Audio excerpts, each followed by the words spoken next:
Byline Audio.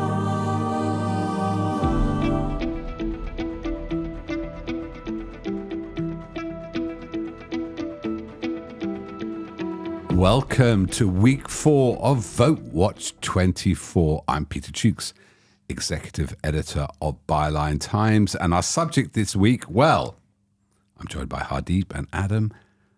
What are the odds? The bets are obviously on. Yes, you know what we're going to be talking about this Friday evening, and that is 4 people investigated, 1 apparently arrested, for betting on the timing of the general election with insider information. We'll be talking to Adam, our political editor, about that, and I'll be talking to Hardeep, our editor, about the role of betting and an even deeper role, which we've been investigating for 5 years now, haven't we, Hardeep, of hedge funds and people cashing in on market-making decisions.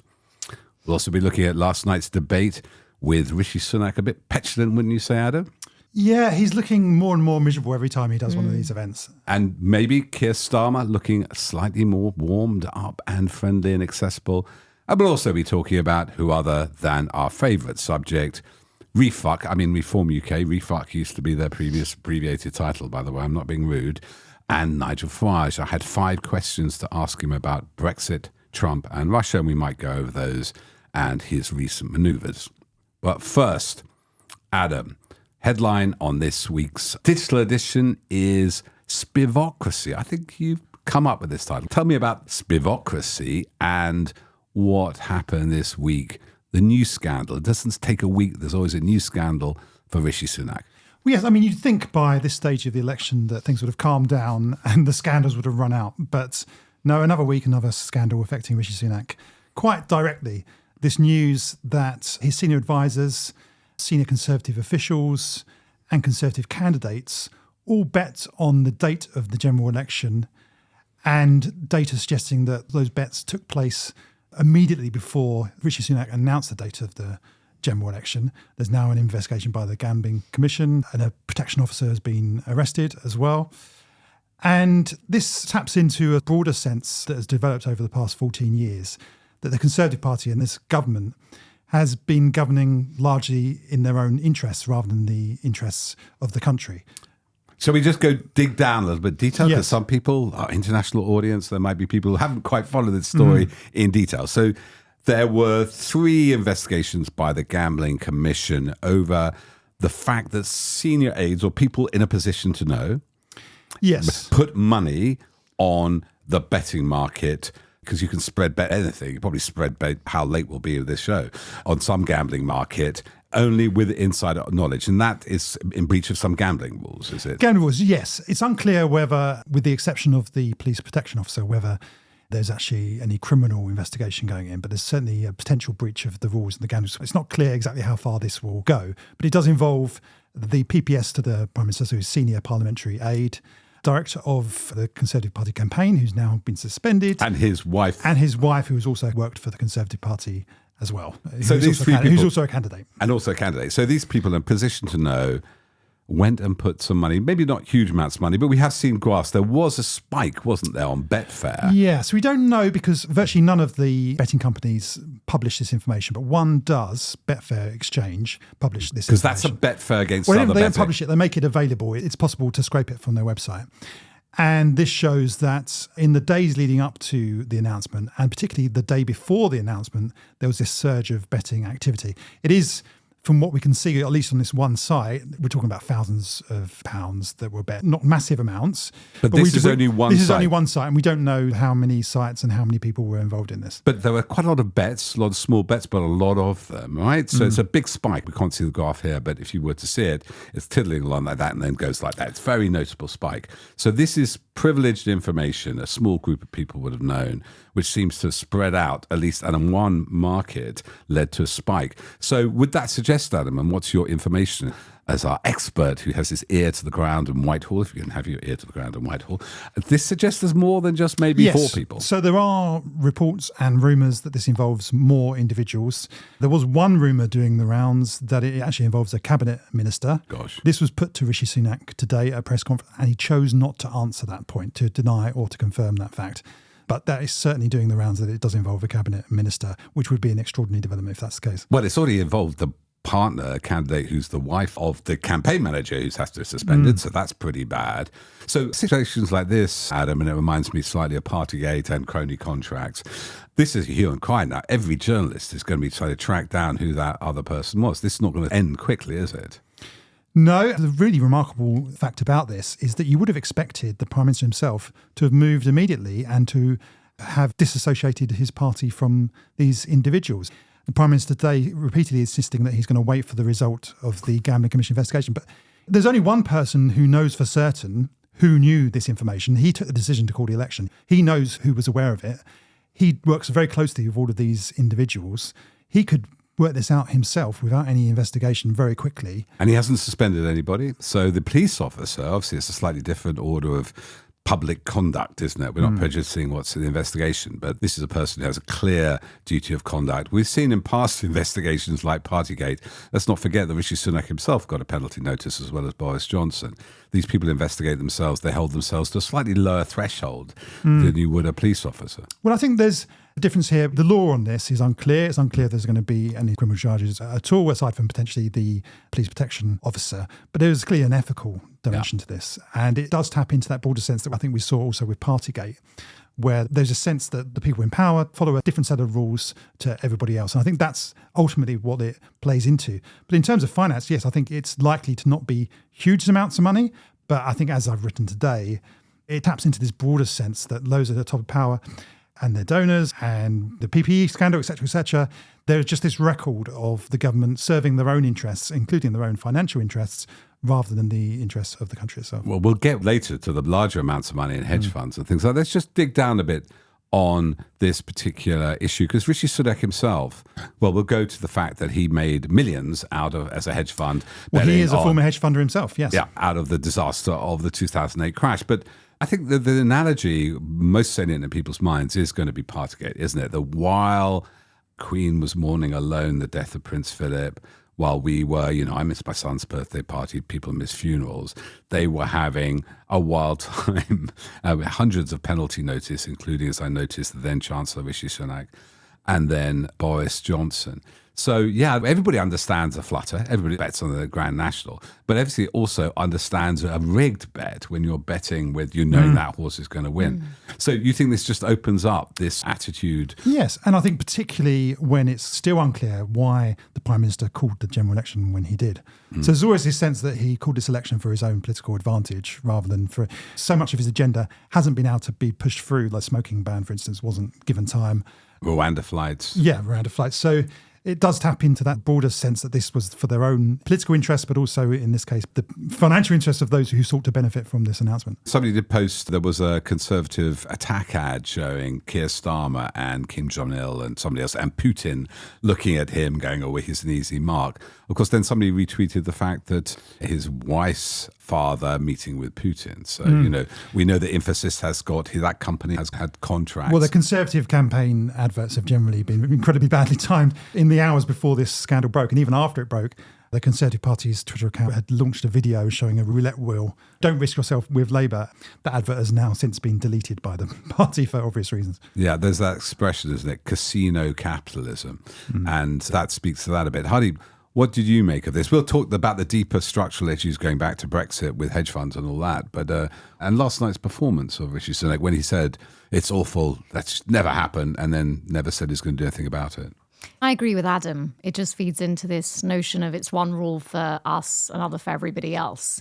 And I think it's really bad news because it cuts through, as we say, with the public. Everyone understands what a bet is. It's just relatable. So it's a story that the BBC or the broadcasters have all gone with for once. And Have so they really? I haven't been checking. Yeah, It's so been bleeding I though. think it is really bad news because it's another message to the public, as Adam says, that there are personal, private interests that are so far removed from what the public cares about or deserves of its politicians. And the fact that it's placing bets, there's something about it. It's so base in terms of politics. And I think it's really damaging because it just continues to erode this notion of what our representative democracy is. It's really corrosive because it's another scandal where people are sitting there and thinking, these people are just in it for themselves. They really are. And what I find curious is, as you say, it's not huge amounts of money. So presumably these bets are not coming in tens of thousands of pounds for people. What I think is even more interesting about the potential psychology of the intent behind this, is it just that a group of people feel empowered, know that there's a lot of impunity baked into the British political system and the media, and they just thought, do you know what, we're probably going to lose the election. Let's have a little bit of a flutter on our way out. Just because we can, no one's going to find out, nothing's going to happen to us, Sunak's going to protect us. Because this is what is at the heart of it. This is the thread that runs through everything. In that way, it's like the ultimate symbol of, it's even just a little bet. And they're just like, yeah, let's do that. It's disgraceful. I think you're absolutely right about that. It does tap into the ethics. But even if you leave the morality of this aside, what does it say about the people at the top of the Conservative Party that they would be so stupid as to lay these bets in their own name, knowing full well that these checks would be made, and to think they could get away? I just think it makes them look, as well as immoral, it makes them look incompetent. And that's in some ways an even bigger risk, I think, for Rishi Sunak. But I think Hardeep's point is so well made.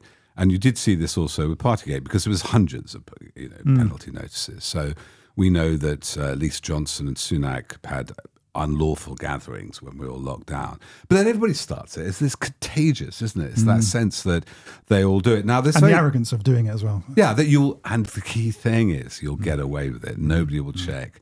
It's become kind of the modus operandi we can talk about why that's become the modus operandi. Maybe it'd be worth looking now at the crony contract, the VIP lane. For people who don't know, there was, as we first exposed on Byline Times for 2 years, really, before the National Audit Office reported, there were hundreds of these contracts for companies that had no employees or never existed before, had been focused on lifestyle products for coronavirus contracts, particularly for PPE, but sometimes for testing. Immediately when the pandemic struck in early 2020, our first report was in April by Nafiz Ahmed. And the sense was that here's everybody else suffering. And we know, in the case of Michelle Mone, Baroness Mone, and there's 200 million, they're being investigated by the NCA. But there are £16 billion worth of contracts, of which at least half of them were useless.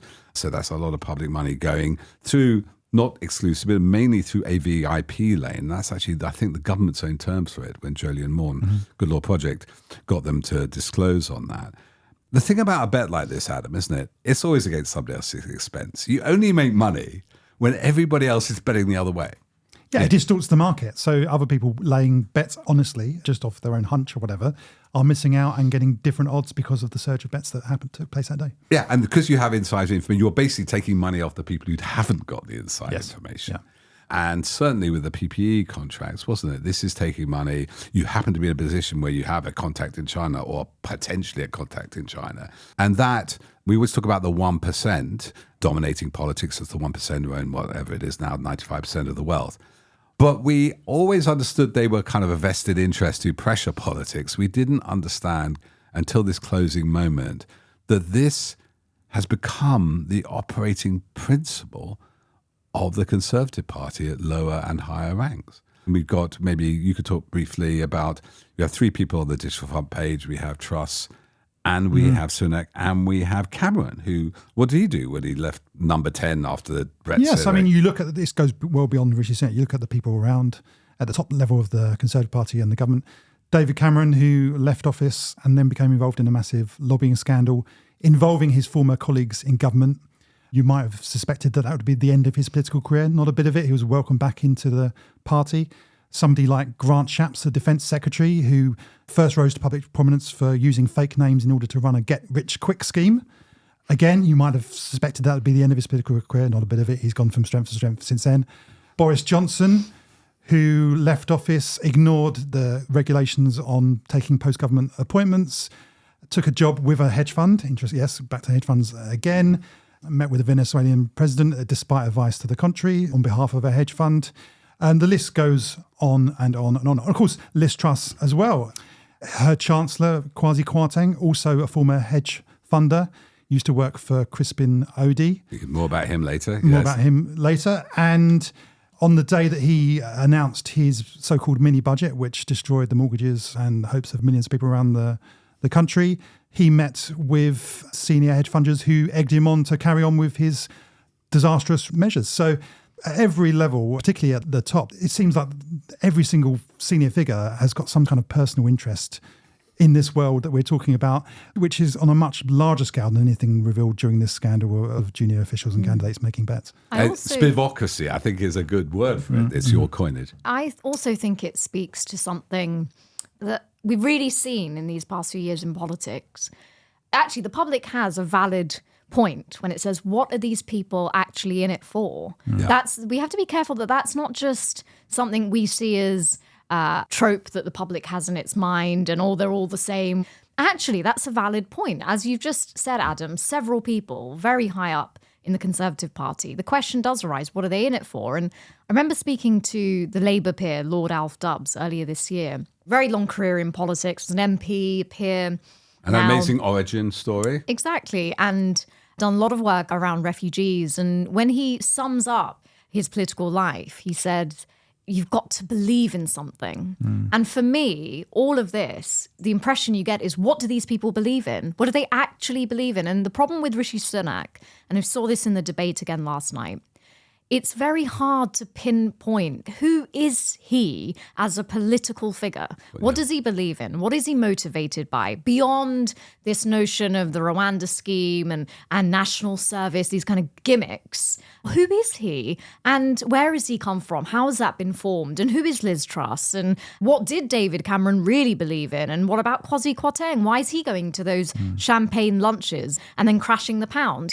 What is it that motivates any of these people? What do they believe in? And I think in some ways, the biggest trajectory of the Conservative Party has been that. And Lord Alf Dubs also said that he vehemently disagreed with Margaret Thatcher, but he really respected her as a politician because she believed in something, for example. She wasn't in it for the money. You'd never say that. Yeah, we've just gone very much the other way. And this constant focus on financial gain or personal ideology, you could argue Cameron and George Osborne, very, very set on austerity, was never really clear to the public why, and it wasn't really challenged by the media. All these different things. What is actually motivating these people? And I think for me, that's one of the biggest questions that's really emerged. I think you could really see that in Boris Johnson's tenure.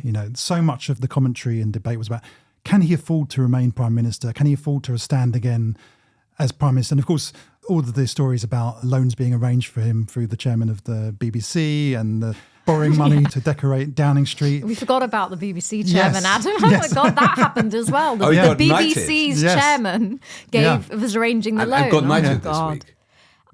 I don't think he did. He missed out. Richard Sharp. I think he was because of. I think he was recommended. But I think yeah. Sorry, well, I missed that so much. Clearly, he was recommended. But it's interesting. We will come back, as I said, to Rishi Sunak hedge funds because there's a bigger story about oligarchy and disaster capitalism. But just, it's interesting, last night I watched the debate. You both watched the debate, did you? Yes. So I was in and out. But one of the things I think that Starmer seemed to be saying was this notion of bringing back the idea, not of national service, of public service. Yes. No, he's repeatedly made that point. He wants to restore public service. And he is a former public servant, head of the DPP.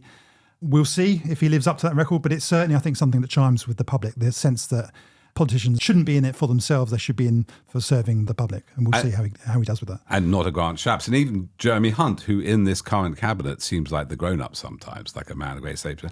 I mean, he made his money in educational software. It's very much this, there's a great phrase from the French, the Second Empire, I think it was, but it was most bourgeois, and it was enrichez-vous, go and enrich yourselves, which seems to be the motto. But I often see commentators say about wealthy politicians that because of their wealth, they're inoculated from corruption. And I don't think that's necessarily the case, actually. That's often said about Rishi Sunak. He's got so much money that he doesn't... That's right. I'm not suggesting Rishi Sunak is personally corrupt, but you see a lot of these politicians, Boris Johnson's a very wealthy man. It certainly didn't stop him from seeking undisclosed loans and all the rest of it.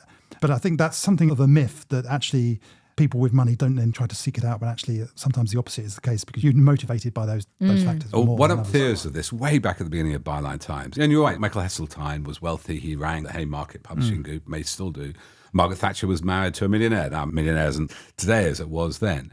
But it is the ethos, the expectation. And so let's go back maybe a little bit on this hedge fund issue, Hardeep, because I went to see Jonathan Pye at his one-man show recently. It's really the story of the Conservative government. And he starts in 2008, basically, with the crash, and then ends up, and now we've got the ultimate prime minister, a guy who made his millions in the crash, a hedge fund prime minister. And there is that sense that we had ever since 2008, what they call socialism for the rich, that the people who lost millions in the banking crisis lost billions, trillions actually, were bailed out to the tune of trillions. You had quantitative easing, but one person is imprisoned, I think, for this millions lost. And somebody like Rishi Sunak made money out of it because basically the state stepped in, became the lender of the last resort and bailed out capitalism. So this seems to be what's happened in the last, what's that now, 16 years. And to the Conservative Party, I've always said this, if you're a businessman in 2008 and you saw what happened to all those people blowing up, the moral hazard, the fact the state bailed them out, you'd go, well, the state has all this money. Let's go and work in the state. Let's get those state contracts. Let's get those state funds. And so Rishi Sunak makes his money in 2008, I think it's 5 million, and then works for Goldman Sachs under Richard Sharp, who's a good friend, apparently. And then what happens, we detected in 2016 with Brexit, isn't it? And we did our first piece on this 2019, is this idea of disaster capitalism. When something goes really wrong, when the pound crashes, people can make money. Now, we followed 3 actually big hedge funders, wasn't it? Crispin Robin Ode, who's Rupert Murdoch's ex-son-in-law, and he funded both Vote Leave to quite a few millions, I think, and Leave EU, both Farage's and the official Boris Johnson one, and made 250 the night of the Brexit. He put all his money in gold. Gold shot through the roof because the pound crashed, and he made 250 million. Another guy's, Paul Marshall, with his partner Waste Marshall, made 350 million. Paul Marshall funded Vote Leave. He, apparently, according to Tim Shipman, he's the one who persuaded Gove to go for Brexit. So we have £500 million made overnight by 2 hedge funds. Paul Marshall now, as we know, big donor. He basically funds GB News and Unheard. Then what happened, Hardeep? Because we started covering this crony capitalism. And Crispin Robin Ode finally, for those who don't know, incubated Jacob Rees-Mogg's fund, which isn't quite a hedge fund, Somerset Capital. And Jacob Rees-Mogg now says he has nothing to do with. So you have this sense that all these people making money out of disasters, the cost of the country, they cashed in. We started covering this, didn't we, in 2019? And we revealed that there was a apparent spike. There was definitely a spike of shorting, maybe not the frequency one of our graphs showed, around the hard Brexit date of then set for October 2019. And we got a lot of criticism of that. This surely isn't happening. All the rest of the media sneered at us. We got a lot of grief. But then Philip Hammond, I think, said that was probably the hard Brexit would be good for hedge funders. Well, I think the way in which our coverage was interpreted was that we were saying there's a direct causation between the two things, and that hedge funds were directly making money off of these things, and it was all sort of in cahoots. And we were saying no, because it is hedge funds, their job is to do that. It's to look and hedge and look at the risk and the bets. So they're just doing what's lawful. But what we were trying to raise was the wider point about the potential influence of hedge funds, those organizations, that world of finance within politics. That's what we were actually trying to raise. And I think that wasn't what was picked up on. Everyone was saying, Byline Times is suggesting that the date of the hard Brexit was only so these people could make money. We were saying something more nuanced, which is underneath, on a structural level, if you've got people in positions of power like Boris Johnson, who have a lot of people funding them in their own interests from that world, then could that have some sort of impact on the decision-making of that politician? That's what we were saying. And I think, yeah, there was a backlash, especially from the established press, the Financial Times, the Independent, all sorts of people. And I think it was all borne out when in 2022, we had this mini budget from Kwasi Kwarteng and Liz Truss. And as Adam alluded to earlier, there was a story in the Times that emerged that later that same day after the budget was delivered, Kwasi Kwarteng enjoyed a champagne reception with many individuals associated with hedge funds, city finances, who were all calling him a useful idiot behind his back, according to the Times. And he delivered what was going to be helpful for them. And then everyone woke up and thought, oh, this is really bad, that you could potentially have this influence going on, which is what we were trying to highlight from the beginning. And also the thing was basically hedge funds bet they do go long and short. So they spread against the market. Maybe this go down, you could buy a bet basically going down and make money, and some going up. It's not exclusive shorting. There was insider knowledge, though, about the hard Brexit date. So the problem is that, for example, what happened with Odie, there is no such thing as insider trading over foreign currencies. So there's a market abuse rule. But the problem is to what extent the politicians are pressured. They're conflicted because they're rich pals who fund their parties and their campaigns, have a lifestyle, have a sort of way of being that they could enjoy. Boris Johnson went to speak to them. Now, what happened Then there's, just very quickly, there's like a parallel here of an example of the same applies because it's a level of influence which is almost unconscious. Yeah. So, for example, if you have very prominent political editors of the BBC who have a sort of social relationship with the politicians that it's their job to hold to account. What is the journalist influenced by unconsciously in their own heads as to how they're then conducting that scrutiny of those people? Right? It's the same thing. Well, and Boris Johnson mixing with people who have £40,000 rolls of wallpaper. That's you expect. Just back to that summer. So we ran that story about apparently a lot of shorting going around, a lot of trading going around that date of 31st of October. Obviously, that didn't happen because what happened was the attempt to prorogate Parliament was stopped by the Supreme Court. It didn't have a hard Brexit. I mean, there's a slightly less hard Brexit in the January. But in a documentary which was recorded around the time Boris Johnson was going for the leadership, this is mid-August, and they were talking about doing a hard Brexit and prorogate. Crispin Odey is interviewed. He knows about it already. He knows Parliament's going to be prorogued. So there's the danger, isn't it? Now, obviously, I'm not saying he did bet on that. It didn't work because you're taking a risk. But this idea that disaster capitalism, you're circulating around these people. And just on that thought, the fascinating thing that came out of studying the financiers who donated to vote Leave EU and to Johnson, 75% of them came by hedge funds or city traders. Now, when I looked it up, 4% of the UK's economy is finance. Most of that's retail banking. Only a fraction of that is hedge funds. So like 0.5% of the population was 75% of the donors. I think that speaks to your same thing about the journalists, isn't it? We're in a bubble where the media gets to meet Boris Johnson or Rishi Sunak 10 times more than doctors or unions, definitely, but construction or maybe not JCB or something like general bankers, car industry. I think it's worth saying that there is clearly this close relationship between hedge funds and the Conservative Party. Hedge funds donating millions of pounds to the Conservative Party over the last 14 years. It does appear that that's starting to shift now. There's an excellent piece by Peter Gagan today looking at the latest Electoral Commission donation records. The Labour Party took 15 times more donations than the Conservative Party in the last week. Some of that came from big donors they've had in the past, like Sainsbury, Lubna as well, the Auto Glass executive. But also a large amount came from a leading hedge funder as well. Are they named? I can't recall. It's not somebody I've recognised before, but I think it was hundreds of thousands of pounds from a leading hedge fund executive. Right. So it does seem like this is not something that's going to go away just because we've got a change of government. There's been a lot of money invested in politics by this industry, and I don't think that's going to change too much. And Byline Times will be keeping an eye on it and making sure that this government, new government, whatever it is, isn't being pushed forward by these forces who can, not always.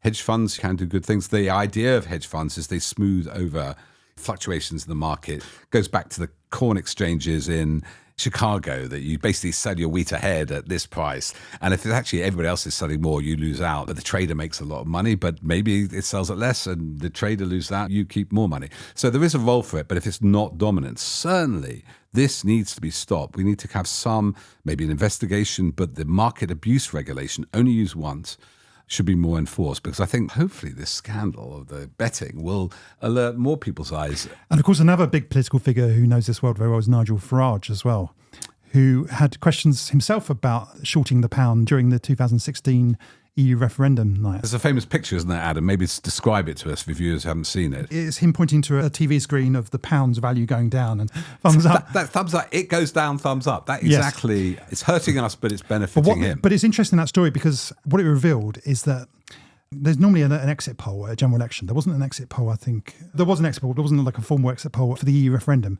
But a lot of these hedge funds paid for their own private exit polls. And under law, it's illegal to publish these while polls are still open. But lots of people in that world had access to them. Yeah. And one of the people who had access to them is Nigel Farage himself. So he had seen these exit polls showing that Leave were going to win. Really? I Yes. didn't know that. And what happens at 10 and o'clock? yet, what happened at 10 o'clock is he went onto the television and effectively conceded to remain. And then the pound shot up. And then the pound shot up. And lots of hedge funds made lots of money in that window from shorting the value of the pound. A report by Bloomberg a couple of years later strongly suggested that this was a deliberate attempt to short the pound, and questions were put to Nigel Farage. He admitted having early access to that, but said that he'd made his own judgment that Remain were going to win, and he denied that he had personally benefited financially from this shorting of the pound.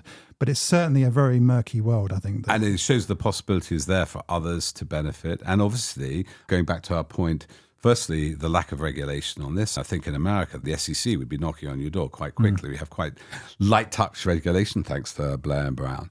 And I think also to this impunity, Hardeep. And let's turn to another subject. We will get back to Farage in the last bit of the programme. And part of that impunity has been thanks to the press, hasn't it? I mean, because, we were alone for a long time looking at PPE. Other people caught up, some great journalism, really good journalism sources, some people like David Connett at The Guardian. We were quite alone in other subjects, especially the bungs alleged to give to the press for COVID advertisements. But other media caught up things like Partygate, and obviously with some help from Dominic Cummings. But often it's too late. And obviously, looking at the betting scandal, the ethos is generally you can get away with it because the press lets you. Unfortunately, I think that is a big reason why we've seen the levels of impunity, which have just escalated and escalated. I honestly think the people who've been betting on the election date saw it as a last hurrah. They're going to lose the election anyway. And what's really going to happen to us? What's really going to happen to us? And it is both incompetent and staggering levels of arrogance. But there is some truth to the fact that what is going to happen to them? And that is a big, big problem as to why we're in the state we are now. Because we've had, as Brian Cathcart's always given in his analysis for Byline Times, that merger between the media and political class. So you don't have a media that sufficiently sits outside of that system and can scrutinise it, hold it to account. It's part of the same system, in effect. And I think that's the reason why every single time something happened that required the scrutiny, and it wasn't the case that was applied, you got the next thing and the next thing. And I think it's been said before, but most prominently, that Brexit campaign, the misleading statements, lies that were told, I think because that was normalised, that led to Partygate and everything else, and Boris Johnson as a prime minister who could mislead Parliament. And so... Because our mates in the press will look after us. Yeah, and there's a bit of a narrative at the moment I'm hearing that whether the newspapers, the tabloids are going to endorse Keir Starmer or the Labour Party, and this notion that doesn't really matter anymore. And to some extent, I think there is something in that. They don't seem to have the same grip on power as they did, and Keir Starmer will have his own approach and may not need to be dependent on it because he'll have quite a big majority, it seems. But I don't think that means on 5th of July, suddenly the influence of the right-wing press is not going to be of any relevance. I don't think that's the case, because what we've always been trying to say say is it's not so much about the Sun newspaper anymore trying to realistically influence the public. It's always the pressure points between the politicians and how much trouble the tabloids going to create for them or not. And I do think that dynamic is going to be much harder to dismantle. I don't know if you've got a sense of that, Adam, and why that might be. Well, I think on a sort of related story, I think we're going to come on to talk about this, about Will Lewis and the Washington Yes, we're going to get to that. Post. But there's a story this week that he had advised Boris Johnson. I think it's the Save Big Dog campaign. Yes, so it's at the end of his premiership, that's right. It's at the end of his premiership.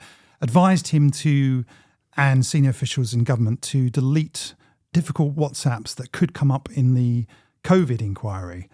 Which they did. Now, Boris Johnson has denied doing this. However, there were 5,000 WhatsApp messages that were missing from his phone when he handed it over to the COVID inquiry. 5,000. Now, this, at the time, I thought was absolutely remarkable, because this is actually a potential criminal offence under the Inquiries Act to deliberately destroy evidence that is required by a public inquiry. Rishi Sunak lost a lot of messages. Rishi Sunak lost a lot of messages as well. Why was this never investigated? Why was there never a police inquiry? Why was this not splashed across the front pages of all of the newspapers? Well, when you compare that to how this current election betting scandal is being covered, where the BBC, as we've reported before, has had an unspoken rule of not reporting big political scandals over recent years because of fear of losing access to government, has been all over this story right at the time when the Conservative Party are about to lose office. And lots of the papers have been all over this story as well. And it does feel like, had this story happened a couple of years ago when the Conservative Party looked like they were still going to be in office for some years to come, it would not have been treated in the way that we're currently seeing it treated, as they're almost certain to leave office. There is that pack mentality. They no longer can do you any favours. You might as well kick them in the down. Will Lewis, let's just talk a little bit to explain to the audience about Will Lewis who may not know about him, because this very, very interesting and powerful character, and quite instrumental, it's now clear, in Boris Johnson's career, which we've only just realised. I've came across him because of the phone hacking saga. He was head of the Management Services Committee, moved from the Telegraph, who was supposed to be helping the police and the legal cases with phone hacking. What emerged in the trial from sometimes from my tweets and then from further civil cases is that virtually every point when the police and civil litigants told the Management Services Committee, run by Will Lewis, to preserve evidence and emails, they deleted them. So this is why the story of him getting Boris Johnson to delete his WhatsApps is particularly salient. There were 20 million emails he ordered deleted. Because of the cleverness of some of the backups, he didn't realise about 11 million were recovered, and that's part of the reason the trial went ahead.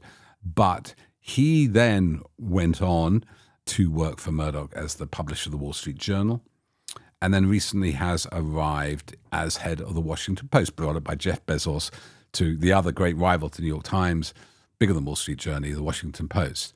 So here's an amazing story. I just imagine you want to conceive this. Could you ever imagine, ask you first, Adam, that the BBC have this big scandal in their cupboard, maybe something like Jimmy Savile, and the first thing they do is investigate, while he's still alive, publish a programme about Jimmy Savile. Can you imagine that? Well, it didn't have, yes. It I mean, they have investigated themselves sort of post-fact on something. So I think BBC is probably the only organisation that does sometimes. It did eventually publish, yes, you're right, yeah. But it was only after they stopped it. Yes, yeah. Marion Jones and then ITV did a documentary. Hardeep, phone hackings. I imagine there's a scandal in the Sunday Times. One of the employees who we've talked to and got a dossier on 6 years ago, turns out for 10 years has been illicitly gaining material by pretending to be other people, getting bank details. Can you imagine the Sunday Times splashing with that on their front page? No, I mean, that's the entire problem. So this very interesting story about the Washington Post, the reporters and the teams there have been up in arms about these British journalists coming over, taking these prominent positions. So Will Lewis, I believe, is in a management position. He's the chief executive. Yeah, he's a chief executive. Yeah. He's a publisher. And then he had recommended Robert Winnett to come over from the Telegraph in the UK over to the Washington Post as his executive editor. But today it has emerged that that isn't happening now and that person is staying in position at the Telegraph. But this is following some investigations by the Washington Post, which they printed on their front page, raising questions about Will Lewis and his role when he was part of the Murdoch empire in allegations of covering up the phone hacking scandal. He denies those allegations. And then this second figure as well that he wants to bring over. And basically, the journalist in the Washington Post, which of course is the newspaper of Woodward and Bernstein, the Watergate scandal, we don't want these people. I mean, these journalists are potentially involved in criminality. Their names are coming up in court cases. Why would we want these people in our newsrooms? I think it really is. But they didn't just say we don't like it. But we're going to investigate it. And we're going to publish stories in our own newspaper about this. About the incoming executive editor. It's a really seminal moment. There's no question that would happen here because it just wouldn't. And I think it's a really interesting opportunity for us here in the UK it holds a mirror up. I don't think anyone's going to look in the mirror. But it holds a mirror up and says, you people in the UK, and Brian Cathcart made this point in a piece today, if anything, literally thousands of journalists, according to Brian Cathcart, all across the UK, who through their omission or their actions are just working to cover up these sorts of things rather than illuminate them. And it's really obvious to the people at the Washington Post that having people in editorial positions or management positions who have such allegations against them isn't a good thing. So they can see it immediately. And I think it really holds a mirror up. And I think it does go, I know American journalism has also had its challenges in the Trump years, but I do think in terms of their printed press, the standard of investigative journalism in America, it pales in comparison to so we will what be we have here. talking to Jay Rosen a bit at the festival about the limitations of this kind of high-minded view from nowhere. But when I raised that question, can you imagine the Sunday Times printing an investigation into the wrongdoings of any of its staff? No. Can you imagine the BBC actually getting out a documentary while still alive, a documentary on Savile and his wrongdoing? No. This is exactly what the Washington Post has done. It has exposed many questions about its overall CEO, Will Lewis, and his incoming chief executive editor, and put them on the front page. These are highly sourced factual stories, drawing a lot of the work we did at Byline Investigates with John Ford, the blagger involved, who worked allegedly with Winnett and Lewis when they were both at the Telegraph and the Sunday Times. And it does make me think, Hardeep, this goes back to the Daniel Morgan murder. Can I just say the Daniel Morgan murder, a famous, infamous axe-slaying, a private detective, murder death in a car park, 5 investigations, most investigated murder in British history. Nothing happens because it involves corrupt policing and the press. And yet, when the 2 suspects had got off, I think the second time in the early 90s, what did the Fleet Street do? These guys have been arrested twice on suspicion of an axe murder of their business partner. What should we do? Let's recruit them.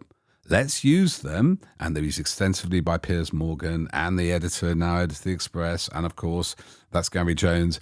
And of course, by News of the World and other newspapers. A qualification to be a journalist, a senior journalist, is your ability to cover up, to hide the truth. And look, without naming names, I've seen the treatment of media figures in certain radio stations, who lose their jobs. And then the role of the other presenters, that's the sign of a good editor, a good journalist, that you can cover things up rather than illuminate. It's kind of an inverse world where the higher up you've gone, the more likely you got there, like the editor of the Express, like Piers Morgan, like Rebecca Brooks, and now it appears like Will Lewis, because you know where the bodies are buried. I mean, Andy Coulson as well was the number 10 chief of communications under David Cameron. He was convicted during the phone hacking trial. And then David Cameron said that was a bad decision. I want to give him one more chance, and bringing him back into government was a bad decision. These examples are peppered everywhere. And I think, again, it's that very closed world between people who are in newsrooms as journalists and editors and politicians colluding in sort of covering up scandals that are not in their interest to bring into the public eye. And the Washington Post, the newspaper that exposed Watergate, is not going to have that. And I always, this is the thought experiment I always do. Can you imagine if Woodward and Bernstein had started to piece together the picture on Watergate, and then instead of publishing the stories as they actually did, started started talking to people in the Republican Party around Nixon and sort of doing some deals and saying, well, we won't reveal that if you can't imagine it. And that is exactly really, unfortunately, what is happening too often in the newsrooms in Britain. And one look at it across the Atlantic, and they don't want anything to do with that. I do think it's part of the broader culture of impunity at the top. It's not just the media, it's politics as well. So you're seeing what's happening with Donald Trump at the moment, all of the court cases. He was actually convicted of multiple counts. I just find it very hard to see anything similar happening ever in this. I mean, the most that's ever happened in this country is that a couple of senior politicians got £50 fine and a slap on the wrist. You cannot imagine where have there been the convictions under the PPE scandal, for instance, and investigations. There is just this culture of impunity at the top, and I'd be interested to flesh out why we think that is. I mean, it does go back, and I did write about it, I think, in the previous edition, is that, unfortunately, the British justice system, we always talk about money meaning a lot in America, right? But they have a very strong sense of law. In the phone hacking trial, what you saw was, I think it cost the state, the full investigation and the trial, £15 million, right? Murdoch spent $60 million on it. With the defense, they had... I remember when Rebecca Brooks was arrested, she was arrested, searched in her Chelsea apartment, and there's this famous thing, her partner had left this laptop and some porn somewhere. Anyway, funny at the time, but actually what it disguised was, there were about 6 police officers of the West. There were 12 private security watching the police officers. And I think that set the benchmark. It's very interesting. Will Lewis was obviously quite close to Boris Johnson because he was part of this group advising him. He was at the Telegraph when Boris Johnson was getting this chicken feed of £250,000. But it's almost like a Mexican standoff to me, don't you think? There's one thing, before we go on to Farage, we must then talk to him, if we have to, briefly. There was an amazing moment in the trial where a tape was played of Andy Coulson going up to see David Blunkett, who I think was Home Secretary at that time, right? And basically telling him, we know you've got this love child because we've hacked you. We've hacked you to bits and we're going to run this story. And Blunkett's not a quiet wallflower. It's a very strong personality, very dominant personality. And it was basically that Coulson was the boss. He had this tape, well, we're going to run this. And it was like that the power, the real power didn't live with the Home Secretary, but the then editor, I think maybe deputy editor of the News of the World. And so these relationships, this is why I think it's very interesting, and I'll get to Farage in a moment, because they are based on intimidation as much as coziness. I mean, there's all that. And then, as Adam says, what is it about the impunity? And so we take the last 14 years. I do think this is about the class of people who are not just in politics as a whole, but end up right at the top. And the elite nature of that, not only in that when you get to that position, what you're tasked to do is quite elite, but also in particular in these past few years, the people who have ended up there, what background do they come from? What class do they come from? And how does that empower them to act and behave in ways that they're not even conscious of? It's just the water they swim in. Because I think if somebody gave me a job in the cabinet, my first thought would never be, well, I can just start betting on things and get away with stuff and lie. And I just cannot imagine, or you wouldn't be able to imagine it. Loads of people wouldn't be able to. How do you get that mindset as to who you are as an individual, where you do just feel empowered and assured and confident? And I do think it is to do with the class that these people come from, not to make sweeping generalizations, but in life, if you have done quite well and been rewarded by this apparent meritocracy that we live in, that you do get a sense of, I'm born to do this role, I know how to do it, and Boris Johnson, you just become used to it. He believed from an early age he was due to be world king. It's a kind of, born to rule kind of attitude. So there's also arrogance and egotism. One interesting side effect of that, though, I'll just pass this before we quickly move on to Farage as a closing thought. It also leads to insularity and idiocy, doesn't it? I'm thinking particularly of Rishi Sunak's best man, who was the political editor of The Spectator, who's part of this decision to go early. They thought they were doing something very, very clever. James Forsyth, whose partner is also another journalist. Who resigned over Partygate. Over Partygate and making jokes about breaking lockdown, Allegra Stratton, that it does lead to a bubble effect. And because you're so self-assured, you can be in this bubble and then it goes pop. Maybe that's what we're seeing with the polls. I guess because we're such a small country and Westminster is such a small world, it's kind of magnified even to a greater extent here than it would be in other countries. Yeah, where you have the huge, there's Washington Post and the New York Times and there's the Wall Street Journal and the Boston Globe. There's many other big papers. So it's just... But it is going pop. Yeah. I think just briefly coming back to these debates last night, I agree with Adam. Rishi Sunak looked very tired. I really think that he is just trying to get through the next 2 weeks. I think he's given up. Yeah. I think you can see it in his face. When was the last big intervention that he made? Really? When was the big policy announcement? It was national services, last one I remember. Yeah, it was 2 or 3 weeks ago, wasn't it? I mean, there's no policy. He's just been firefighting, really, on these scandals. I mean, we heard a lot about Sleepy Keir. I mean, it's been Sleepy Rishi over the last couple of weeks, hasn't it? I haven't seen him at all. It's so great to spend nearly 50 minutes and not talk about Nigel Farage. Isn't that great? Hey, we briefly mentioned Reform UK, previously known as ReFuck. So I just to close on that. There is a big piece I've done on the 5 questions we should ask Nigel Farage about Trump, Brexit and Russia. But he criticised the party a lot, didn't he? About it, said, the Conservatives are taking the family silver. This is, by the way, another city trader. He went to private school, Nigel Farage. Commodities trader he was. Commodities trader, the man of the people with his multi-millionaire party and billionaire backers. What it seems to be doing, interesting, with the press and with the voters, is splitting the right. It just seems to be making things worse for the Tories. So I missed something. Some people are talking about their second to Labour and that he'll be leading the opposition. Because of the electoral map, it's not going to happen, is it? Well, I think in terms of the election, it's not having much impact on Labour. And it's certainly splitting the Conservative vote and turning a very bad result into potentially a disastrous result for the Conservative Party. We'll see what happens, because there is a wide range of results and there is a world in which Reform actually do break through and get a lot more seats. I think what's more interesting is what happens after the general election.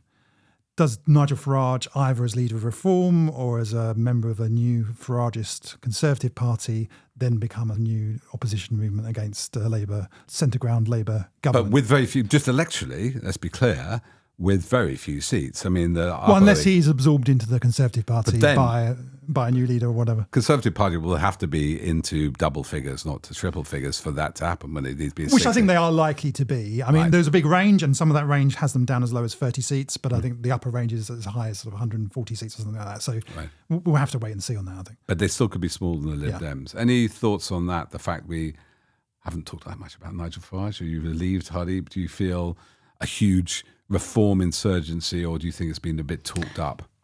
I think he is still a concerning figure.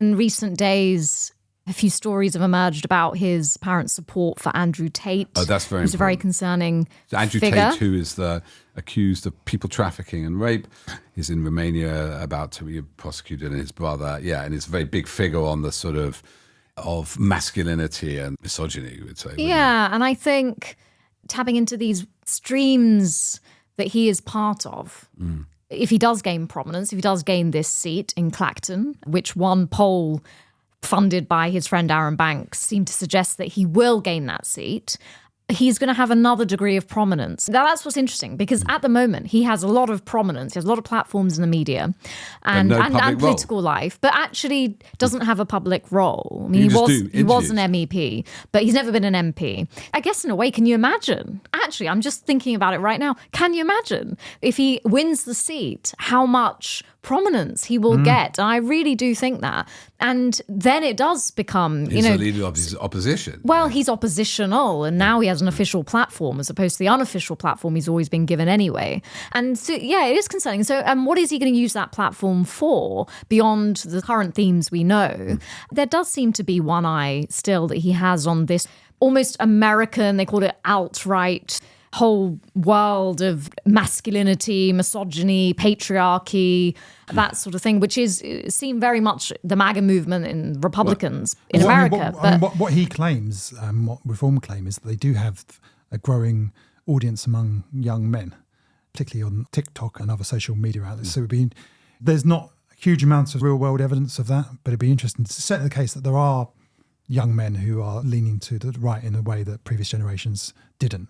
So it'd be interesting if either Nigel Farage or a sort of broader Faragist movement is able to tap into that over the coming years. We've seen Otto English, who's probably going to write for us, who's seen his sons at that age and among friends that influence. But these are not an electoral force. It's back to the culture wars, isn't it? Everything Nigel Farage said, his budget of reform, it's just the culture war memes. It's immigration. It's not actually policy. But the one thing I'd say, he's much more effective at pursuing those culture wars than Rishi Sunak and the Conservative Party have been. And I think he's... although it's easy to mock him, I've done that myself many times, I think he's actually a lot smarter than Yeah. and I think that how he's pitched himself in this election has been quite clever. To come out from the start and say Labour have won this election, that was a very smart move. And to turn all of his guns against the Conservative Party, and actually repeatedly praise Keir Starmer and Angela Rayner and others in the Labour Party. Whereas what we've seen from the Conservative Party, I think, is sort of a ham-fisted attempt at launching the culture wars, which has just backfired on them. And they don't really attack him, do they? It's funny. They feel like they have to emulate him rather than attack him. Yeah, I mean, they've started a bit this week, the Conservative Party, to attack Farage, but not in any significant way. But certainly at recent debates when they appeared alongside, it's really been sort of kid gloves treatment towards Nigel Farage. It's interesting what you're saying, Adam, because obviously we've had a party in government that has tried the culture wars. And in a sense, if that party loses next election and is out of power, then those culture wars go with them. But I think you're saying something which is really important, that actually the real culture wars that could actually have some salience with some people, much more than the ones that we've seen, they may actually be much more prominent in our political life. And much easier to pursue from opposition than from government. Yeah. It's very hard to listen to a Conservative politician talk about immigration when they've been in charge over the last 14 years and when people can't get an NHS appointment. When you've got someone like Nigel Farage, who actually put out objectively quite a powerful video today where he's just sitting on a bench with his dog in the country. He's essentially saying nothing works in the country. And that's a really powerful message that goes across the political... And you can imagine people who wouldn't ordinarily agree with his politics or even like him as an individual. That's quite a powerful message. And it's a message that really Labour Party hasn't pursued in the same way or as effectively, I think, this campaign. It's the change message, isn't it? It's the Trump change when he attacked the Republicans. So, well, we wait and see. Well, we shall be keeping an eye on that in the next week. Thank you, Hardeep. Thank you, Adam, for joining us in our election Vote Watch 24, week 4. We have 2 more weeks to go. What will the next scandal be?